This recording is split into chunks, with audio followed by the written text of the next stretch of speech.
just my quick thoughts on Detroit Becomes Human. That's a game. It's a game I recently bought. But the game is 3 years old. It's a older game I recently bought. So around the time God of War 4 came out, this game came out. If you guys are watching this, subscribe. You guys want to share the video, like the video. Especially subscribe. Subscribe button mark down there. Press on it. Press on it. So Detroit Becomes Human. I think the future where, well, not the far future. It's like 10, 20 years from now, 17 years from now, 2038, where technology, has become it's obviously it's become advanced to the point where you have robots that look like humans, or androids they call them, and they act very human-like. They look human-like, they look just like humans. The only way to tell them apart is a little circle on the side. You see the little circle there on the side of their forehead, the temples. So yeah, you have, so mainly like you have robots, but the robots, the main thing is that they're the economy, they're kind of implemented into the work economy, a job economy or so, in that you have robot maids, you have robot chefs, you have robot gardeners and all that, so robots are kind of overtaking human jobs. So as a result, some people aren't too happy about that. There's anti-robot protests and all that. So yeah, that's just the main story, and you play as 3 different androids, different perspectives throughout the story, and different scenarios, and yeah. I know there's not much gameplay to it. Really, there's not much. It's like an interactive movie, a very good interactive movie. Really, really, really well done. The cinematics and cutscenes. That's what really keeps me in the game. If it wasn't for that, I would just give up on the game. I played 5 hours of it so far.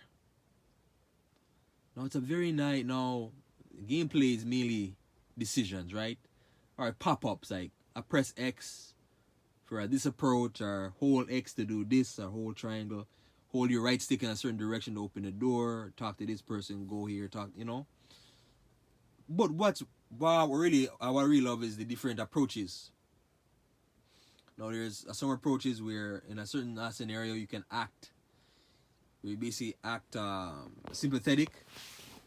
There's other, or you can choose to act aggressive.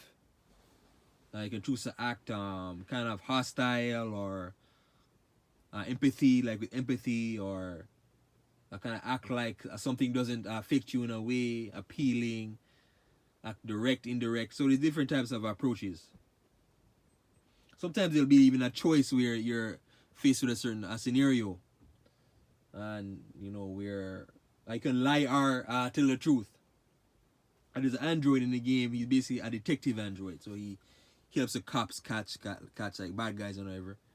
And then like he's in the room investigating, or interrogating the guy, and then there's an option for you as that detective android to do you wanna tell the truth, or a lie, or whatever. And depending on which one you choose is gonna determine what it's gonna look like, how the suspect is gonna react. Sometimes they'll react with more stress, or if you tell a lie, they'll react with less stress. So yeah.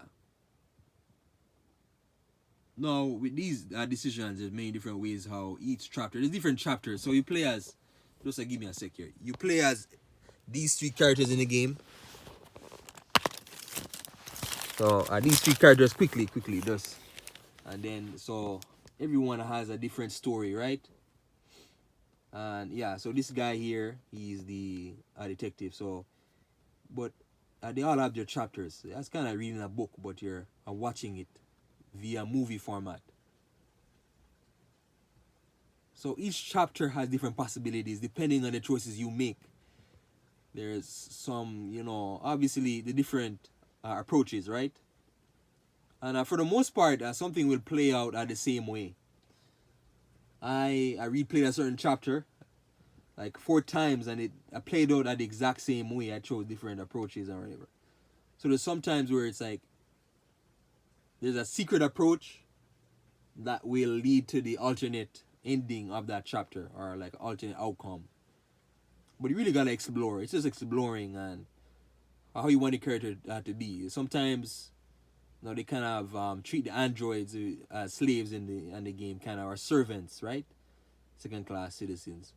But sometimes you can choose to be a deviant android, like kind of like someone that's disobedient, or like have a mind of its own in the game. They tease a lot of that.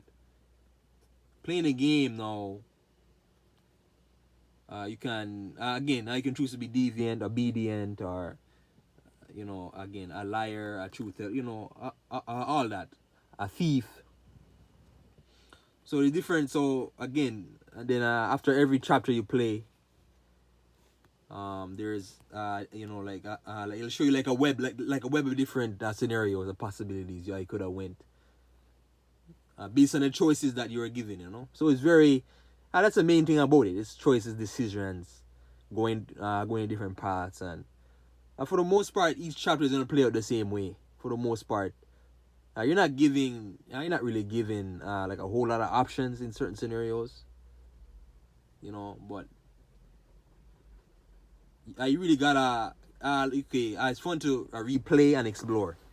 Replay the levels, explore. Replay, explore. Replay, see what happens in this, or go back, see what happens in this and that and that. But as far as I know, once you do it the first time under the first new game you play, the new game profile, that's gonna stay. That stays as permanent for the rest of the story for that one profile you play.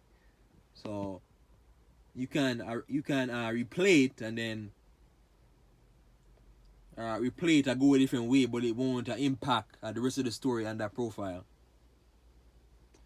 You'll have to start a new game or whatever, start over. Now there's sometimes when okay, an interesting thing about it is that you will make a decision, something will turn bad against you, right? No, like a scenario, and then the outcome turns out bad for you. You know, for example, you get arrested or you get shot, you know. It's like, oh, if I had known, I would have done it another way. I could have prevented it, you know. Like imagine living like that. You could make a, you know, like a certain a bigger mistake. Then knowing how the outcome turned out, you could go back and change that mistake and go back in time. It's kind of fun. But yeah, that's just the main gem, the decisions of the game. Now again, it's an interactive movie. Really good movie. Cutscenes. The graphics are beautiful. The faces, they look so real. They look like actual real people. Like not just the androids, the people. Like the actual, like every you know, like everything in the game. The environment, trains. It's futuristic, so trains, crosswalks. It's futuristic crosswalks, cars, and the city, the eyes, the hair, the nose, all that, you know, everything about a character. So much attention to detail and a great sound design, everything, the voice acting. They did a lot of work in this one, you know. But I wish it was more gameplay. It kind of reminds me a little bit of Watch Dogs. I don't know why, but Watch Dogs had gameplay. It's gameplay heavy than this, right? It's open world. This is just a movie. So you kind of are playing on the movie. You're playing through the movie as the game goes on via decisions and all that. But yeah, I get a lot of Watch Dog vibes playing this. I get a lot of Watch Dogs. Like Watch Dogs, you know, if you guys, it's about hacking, right? So, and cyber attacks and all that. Hackers. So yeah, I recommend it. Okay, if you want a good story, the game's probably cheap now. Like I recommend this game, but again, if you're into gameplay heavy games, yeah, you won't really like this. It's a different type of game, you know, very different, very, very, very different. And I held on this so long because around the time God of War came out, around the time of this, so that totally overshadowed this. I didn't even, around the time of April 2018, I didn't really know much about this game, other than a few trailers and reviews. But I waited a long time to get this, you know. Well, not a long time, but 3 years my first time playing it. So yeah, anyways, let me know what you guys think.